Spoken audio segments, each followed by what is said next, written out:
Hi అండి. అందరూ ఎలా ఉన్నారండి? బాగున్నారా? నేనైతే చాలా బాగున్నాను.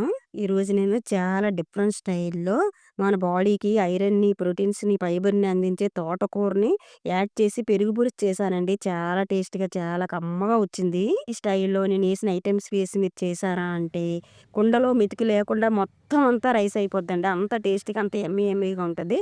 పిల్లలు తింటారు. మనం కూడా తింటామండి. మన బాడీకి చాలా రకాలుగా పోషకాల్ని ప్లస్ ఈ పెరుగు పులుసు వల్ల మన బాడీకి చలవ కూడా చేస్తుంది. ఎప్పుడు ఒకేలా కాకుండా ఇలా ఒకసారి ట్రై చేయండి. నా ఛానల్‌లో పెట్టిన వీడియోస్ మీకు నచ్చినట్లయితే లైక్ చేయండి, షేర్ చేయండి, కామెంట్స్ పెట్టండి. వీడియోలోకైతే వెళ్ళిపోదాం. ముందుగా అయితే తోటకూరని 2 కట్టలు తీసుకొని, వాష్ చేసుకొని సన్నగా కట్ చేసేసుకున్నాను. ముందుగా అయితే పావు కేజీ మీద ఎక్కువ టమాటాలు తీసుకోవాలి. 2 పెద్దగా ఉండే ఆనియన్స్‌ని తీసుకోవాలి. ఒక 6, 7 కొంచెం ఎక్కువే తీసుకోవాలండి. పచ్చిమిర్చిని తీసుకోవాలి. వెల్లుల్లిపాయను ఒకటి తీసుకోవాలి. ఇప్పుడు మనం తీసుకున్న టమాటాని సన్నగా ముక్కల్లా కట్ చేసుకోవాలి. ఒక ఉల్లిపాయని సన్నగా కట్ చేసుకోవాలండి. ఇంకొక ఉల్లిపాయని కూర ముక్కల్లా కట్ చేసుకోవాలి. స్టవ్ మీదైతే పాన్ పెట్టుకున్నాను. ఇప్పుడు 2, 3 టీ స్పూన్లు ఆయిల్ వేసుకోవాలి. ఆయిలు కాస్త హీట్ అయిన తర్వాత 4, 5 టీ స్పూన్లు ఉంటాయండి పల్లీలు వేసుకుందాము. మంటని మీడియం ఫ్లేమ్‌లో పెట్టుకొని పల్లీలని బ్రౌన్ కలర్ వచ్చేంత వరకు ఏయించుకోవాలి. పల్లీలైతే ఏగిపోయినాయండి. ఇప్పుడు సైడ్‌కి తీసుకుందాము. అదే ఆయిల్‌లో 1 టీ స్పూను మినపగుళ్ళు వేసుకుందాం.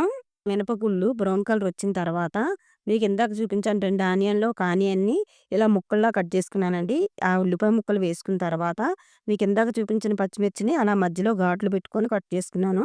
వేసుకుందాం. టీ స్పూను ఆవాలు, జీలకర్ర వేసుకుందాం. పావు టీ స్పూను పసుపు వేసుకోవాలి. కలుపుకోండి. మంటను మీడియం ఫ్లేమ్‌లో పెట్టుకొని కాస్త వేగనివ్వాలి. ఉల్లిపాయలు కాస్త కలర్ చేంజ్ అయిన తర్వాత వెల్లుల్లిపాయలు వేసుకోవాలి. మొత్తం బ్రౌన్ కలర్ వచ్చేంత వరకు మంటని మీడియం ఫ్లేమ్‌లో పెట్టుకొని ఏయించుకోవాలి. కొంచెం కరివేపాకుని వేసుకుందాము. మొత్తం బాగా ఏగిందండి. ఇందాక సన్నగా కట్ చేసుకొని ఉంచుకున్న తోటకూరనైతే వేసుకోవాలి. మొత్తం ఒకసారి కర్రీ మొత్తం బాగా కలిసేటట్లుగా కలుపుకోవాలి. మూత పెట్టుకొని సాఫ్ట్‌గా మగ్గించుకోవాలి. చూద్దాం. చూడండి తోటకూర అయితే చాలా వరకు మగ్గింది. ఇప్పుడు కర్రీకి తగ్గట్లుగా సాల్ట్ అయితే వేసుకోవాలి. మొత్తం ఒకసారి బాగా కలుపుకొని మళ్ళీ మూత పెట్టుకొని మగ్గించుకోవాలి. చూడండి తోటకూర అయితే చాలా వరకు మగ్గింది.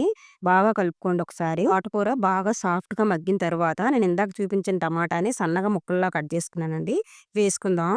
కలుపుకోండి. మంటని మీడియం ఫ్లేమ్‌లో పెట్టుకొని తోటకూరతో పాటు టమాటాను కూడా మూత పెట్టుకొని సాఫ్ట్‌గా మగ్గించుకోవాలి. చూద్దాం. తోటకూర, టమాటా బాగా సాఫ్ట్‌గా మగ్గింది. నేను అప్పుడప్పుడు కలుపుకుంటూ మొత్తం గరిటెతో అలా మెత్తగా చేసుకున్నానండి. లేతగా ఉన్న తోటకూర తీసుకుంటే చాలా మగ్గుతుంది. లేదంటే ముదరగా ఉన్న తోటకూర అయితే మీరు ఈ టమాటా, తోటకూర అంతా కూడా కుక్కర్‌లో పెట్టి ఒక్క విజిల్, 2 విజిల్లు ఉంచుకుంటే చాలా సాఫ్ట్‌గా ఉంటుంది. టేస్ట్ కూడా చాలా బావుంటుంది. ఇలా ఉడికించుకొని తోటకూరని పక్కనైతే పెట్టేసుకోవాలి. పొయ్యి మీదైతే పాన్ పెట్టుకున్నాను. ఇప్పుడు 2 టీ స్పూన్లు ఆయిల్ వేసుకుందాం. ఆయిల్ హీట్ అయిన తర్వాత 2 టీ స్పూన్లు మినపగుళ్ళు వేసుకుందాం. టీ స్పూన్లు ఆవాలు, జీలకర్ర వేసుకుందాం.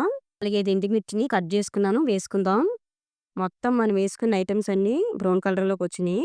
నేను ఇందాక మీకు చూపించాను పెద్దగా ఉన్న ఆనియన్‌ని ఇలా సన్నగా ముక్కల్లా కట్ చేసుకోవాలండి. ఇప్పుడు కట్ చేసుకున్న ముక్కల్ని పోపులోకైతే వేసేసుకోవాలి. మొత్తం ఒకసారి బాగా కలుపుకోవాలి. ఇప్పుడు ఏగుతున్న ఐటెమ్స్‌లో కాస్త సాల్ట్ అయితే వేసుకుందాం. కలుపుకోండి. మంటను మీడియం ఫ్లేమ్‌లో పెట్టుకొని ఆనియన్స్‌ని కాస్త కలర్ చేంజ్ అయ్యేటట్టు చూసుకోవాలి. మరీ బ్రౌన్ కలర్ వచ్చేంత వరకు ఏయించకూడదండి. ఎందుకంటే మనం పెరుగు పులుసులో ఈ ఆనియన్సే బాగా టేస్ట్‌గా ఉంటదనమాట. తినే కొద్దీ తినాలనిపిస్తది. కమ్మగా ఉంటాయి. ఆనియన్స్ కాస్త మగ్గిన తరువాత కరివేపాకు వేసుకుందాం. ఇప్పుడు ముందుగా అయితే నేను నైట్ తోడుపెట్టుకొని ఉంచుకున్నానండి క్రీమ్ మిల్కు. పాలతో తోడుపెట్టుకొని ఉంచుకున్న పెరుగునైతే వేసుకుంటున్నాను. పావు కంటే ఎక్కువ ఉంటుందండి పెరుగు. మీకు ఎంత పెరుగు కావాలంటే అంత పెరుగు వేసుకోవచ్చు. ఎంత పెరుగు వేసుకున్నా సరే టేస్ట్ అయితే చాలా బావుంటుంది. ఒక్కసారి బాగా కలుపుకోండి.